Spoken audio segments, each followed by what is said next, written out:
부자들은 경제신문을 읽는다 시간입니다. 이분과 시원하게 시장 전략 나눠볼게요. 안녕하세요, 차장님. 네, 안녕하십니까. 네.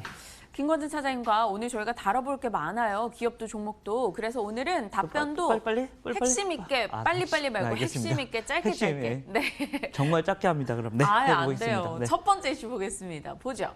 한일 갈등 스마트폰사가 1호 희생양이 될 것이다. 결국 오늘이 왔죠. 이제 일본 측에서는 예상했던 대로입니다. 화이트리스트 배제 감행을 했습니다. 미국 쿼츠라는 매체에서 800개 전략물자 수출 심사가 강화되면서 결국 스마트폰 제조사 그리고 스마트폰을 사는 고객들에게 피해가 갈 거다라고 이야기를 하고 있습니다. 삼성전자, SK하이닉스 전자산업망 혼란에 대해서도 언급을 했고요. 이 이슈가 전달되고 나서 또 우리 측에서도 당연히 우리 기업 우리가 지원할 거야 이런 의견을 냈습니다. 소부장, 소재, 부품, 장비, 공급 안정에 앞으로 2022년까지 5조 원을 투자하겠다라며 밀어줄게 우리 기업 힘내 약간 이런 뉘앙스예요. 어떻게 판단하십니까?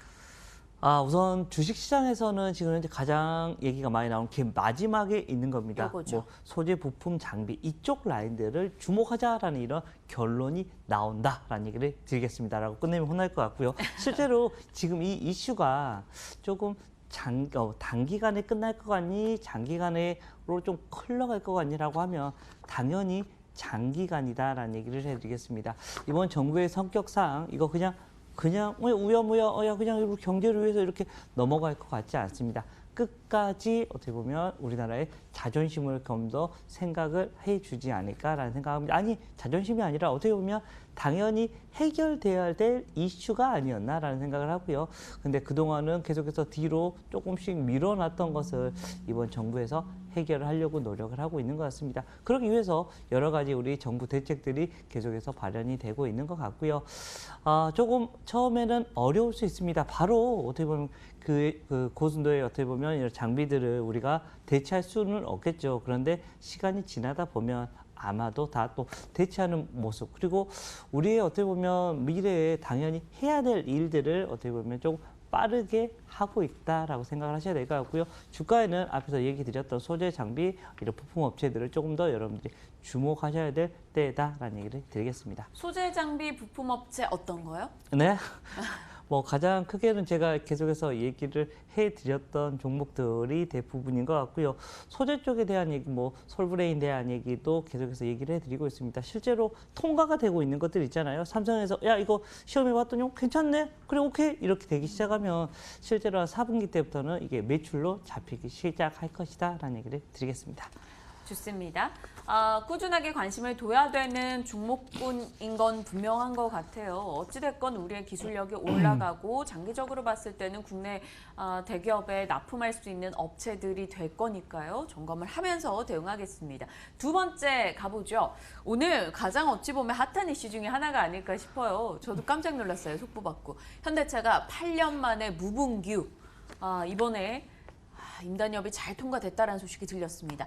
3천에서 6천억 원의 영업이익 효과를 거둔다고 해요. 이번에 파업하지 않는다는 게요. 그리고 노조 측이 여러 가지 정세를 고려했다, 유연한 태도를 보였다라는 것만으로도 주목할 가치가 있다라는 평가가 나오는데요. 그래서일까요? 오늘 현대차 분위기 굉장히 좋게 흘러가고 있고요. 자동차 부품주들도 전반이 좋습니다. 그리고 또 문 대통령께서 넥소 대통령차로 낙점했다 이런 이슈가 전달되면서 또 수소차 또 한번 움직이는 것 같고요. 하이투자에서는 현대글로비스가 사상 최대이익을 낼 수 있다 이렇게 의견 냈어요. 자동차 전반의 분위기가 좋아요. 차장님께서 자동차 쪽은 꾸준하게 미셨단 말이에요. 네.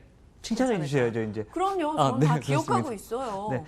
우선은 좀 긍정적인 얘기만 계속해서 써놨는데 사실은 일시금이나 이런 게 좀 지급이 될 것 같습니다. 이것 때문에 한 2천억 정도는 또 얘기가 나오고 있습니다.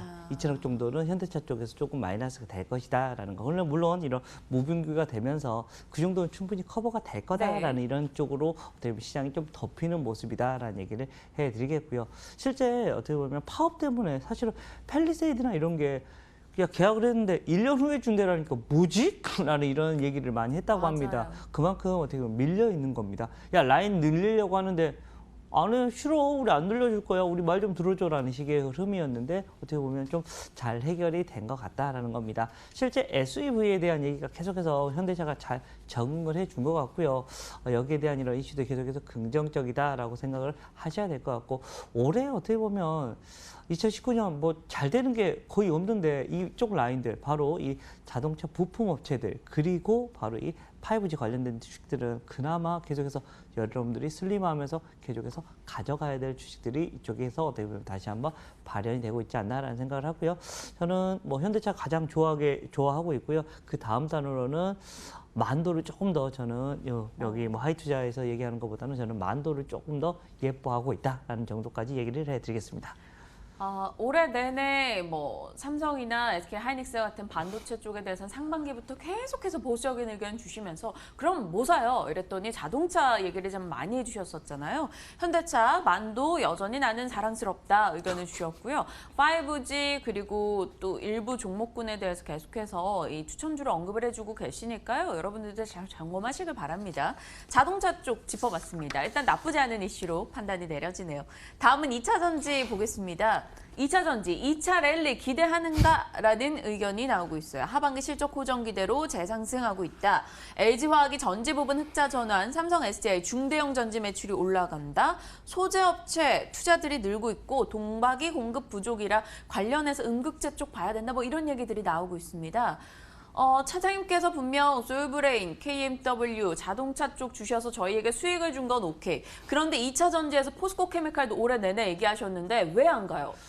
2차 전지가 생각보다 못 가고 있는 게 사실입니다. 실제 우리가 대형 3사라고 할 수 있죠. LG화학, 뭐 삼성 SDI, SK이노베이션 여기에 대형 3사 완성품을 만드는 회사다. 근데 그 아래 단으로 지금 현재 음극재, 양극재 회사들의 거기 대표적인 게 바로 이 포스코 케미칼입니다. 사실은 포스코 케미칼이 가야 되는데 포스코가 다 밀어줄 건데 완벽하게 수직 계열화도 만들었는데 라는 생각을 합니다. 그리고 그 음극재, 양극재를 다 하는 회사가 이렇게 없는데, 그리고 규모도 어떻게 보면 정말 많이 이제 막 부족할 것 같아 라고 하면 그 규모도 어떻게 보면 포스코 케미칼은 이미 다 만들어 놨는데, 물론 다른 이제 시장에서는 계속 살아가는 종목들이 많이 생기는데 포스코 케미칼은 그나마 그래도 잘 버텨는 줬습니다. 근데 2차 전지 업체들이 전부 다 안 갔거든요, 사실은요. 그렇게 해서 못 간 거다라고 생각을 하셔야 됐고, 여전히 2차 전지 라인들은 긍정적으로 보셔야 됩니다. 앞으로 ESS하고 이런 전기차에 대한 이런 이슈, EV카에 대한 얘기는 계속해서 나올 수밖에 없습니다. 중대형부터 해서 대형에 대한 얘기도 계속해서 나올 겁니다. 이렇게 되면 우리가 미래는 어떻게 보면 친환경에 대한 얘기를 안 나올 수가 없는 겁니다. 이렇게 되면 당연히 전기차 관련된 주식, 포스코 케미칼, 에코프로 BM 이런 주식의 이런 모습은 계속해서 좀 긍정적으로 보시는 게 맞지 않나라고 판단하셔야 될 것 같고요. 좀 길어지고 있다라고 생각하지 이 회사가 이상해지거나 그렇지 않습니다. 오히려 밸류에이션 매력이 생기고 있는 게 아닌가라는 얘기를 드리겠습니다. 그럼요. 굉장히 현실적인 질문이에요. 네네. 지금 제가 두 손을 다 써서 한번 설명을 네네. 해볼게요. 차장님과 저희 이 코너를 애청하시는 분이 네네. 이 방송을 보면서 KMW도 있고 포트에 있고 그다음 포스코 케미칼도 있고 만도도 있고 솔브레인도 이렇게 네 종목을 비중을 실었다고 네네. 해요. 그러면은 지금 포켓은 어찌됐건 손실 구간이잖아요. 네네. 네, 그러면 나머지 세 종목의 이익으로 뭐 이걸 좀 더 추가 매수를 해도 되는 것인지. 아니 비중을 막 늘리고 싶지는 않습니다. 사실은. 예. 가고 있는 애들은 계속해서 가라고 둬야 될 것 같고요. 어떻게 보면 이 주식은 지금 당장 야 이제부터 물론 오늘부터 야 2차 전지가 다시 가기 시작해라는 이런 분위기. 지금 현재 중국 쪽에서도 부양책이 나왔습니다. 소비 부양책으로 해서 자동차를 소비할 수 있는 규제 완화가 됐다라는 거. 이 말은 결국 뭐냐면 이꼬로 2차 전지 사자라는 이걸로 해석을 할 수 있을 것 같거든요. 실제로 그렇게 되면 이게 바람이 불어서 시작이 될 수도 있겠다라는 생각으로는 아침에 했었는데 가능성은 있습니다. 근데 여기서 막 지금 현재 빌빌빌 기고 있는 것을 굳이 막 그래 내가 사줄게. 우리가 그 회사 인수할 수는 없잖아요. 그렇게 되지 않는다면 현실적으로는 조금 더 계속해서 가는 놈은 그냥 계속해서 가야 되고요. 이놈이 막 하락을 하면 거기다 막 물타기 할 필요는 없다라는 겁니다. 반등을 하기 시작하고 상승을 할 때 들어가는 게 맞는 겁니다. 라는 얘기를 드리겠습니다. 일단 지금 앞서 언급 주셨던 종목들에 대해서는 지속적으로 끌고 가보고 포스코케미칼 보유자분들이라면 일단 홀딩하는 관점, 신규 매수자분들로 신규 매수를 하실 분들이라면 조금 지켜보면서 2차 전지 이슈 어떻게 되는지 보고 나서 사도 늦지 않을 것 같다. 이 정도로 정리하도록 하겠습니다. 다음 가볼까요?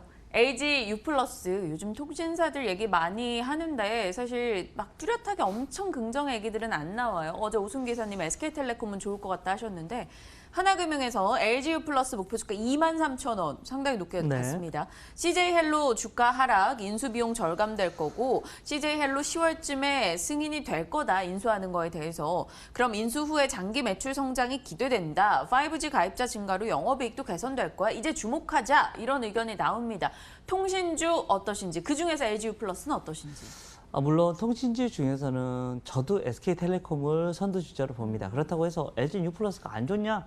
그렇지 않을 것 같습니다. 지금 현재 우리 그 시황을 보면 정말 불확실하다는 걸 너무나 많이 느끼고 있습니다. 정말 우리 아침에 처음에 우리 앵커님이 오프닝 할 때도 주식을 투자를 안 하고 금이나 이런 거를 투자를 하자라는 얘기가 나올 네. 정도로 지금 현재 시장이 어렵다는 겁니다. 지금 여러 가지 악재들이 나올 거 다 나오고 있는 것 같습니다. 그렇게 되면 여러분들이 주식을 투자하고 싶을 때 뭘 투자를 하셔야 됩니까? 안전 주식들, 이런 경기 방어주를 투자를 하셔야 되는데 거기에 대표적인 주식이 바로 이 통신주라는 얘기를 해드리겠고요. LG U+도 사실은 상반기 별로 좋지 않았습니다. 그런데 하반기에는 괜찮을 수도 있지 않을까? 바닥은 거의 다 나온 것 같은데 라는 생각을 해볼 수가 있다라는 얘기를 해드리겠습니다. 그리고 어찌됐든 얘들 돈 못 버는 회사 아닙니다. 돈은 법니다. 근데 막 성장하는 이런 모습이 아니었기 때문입니다. 근데 우리가 5G에 지금 현재 열심히 전력 투구를 하고 있는 무슨 뭡니까? 결국은 우리 소비자들이 데이터를 많이 쓸 거야. 그렇게 되면 우리가 돈을 많이 벌 수밖에 없지? 라는 식의 이렇게 깔려 있는 것이다 라고 생각을 하시면 될 것 같고요. 아마 이런 게 좀 많이 깔려고 나면 아마 내년이나 내후년 정도에는 한번 실적이 점프업이 한번 가능해질 수도 있지 않을까라는 생각을 해볼 수가 있을 것 같다라는 겁니다. 그래서 지금 시장에 어떻게 보면 대피처로 이 통신주들 생각을 하셔야 될 것 같고요. 뭐 LG U+도 좀 긍정적으로 조금 여러분들 포트 여러분들이 100만 원이 있다면 한 10분의 1, 한 10만 원 정도는 여기다 한번 베팅을 해봐도 큰 무리는 없을 것 같다라는 얘기를 드리겠습니다. 알겠습니다. 오늘 다양한 이슈에 또 핵심 있게 간략하게 답변 주셨죠. 여러 가지 이슈들 점검을 해봤습니다. 김권진 차장님과 함께했고요. 지금까지 부자들은 경제신문을 읽는다였습니다.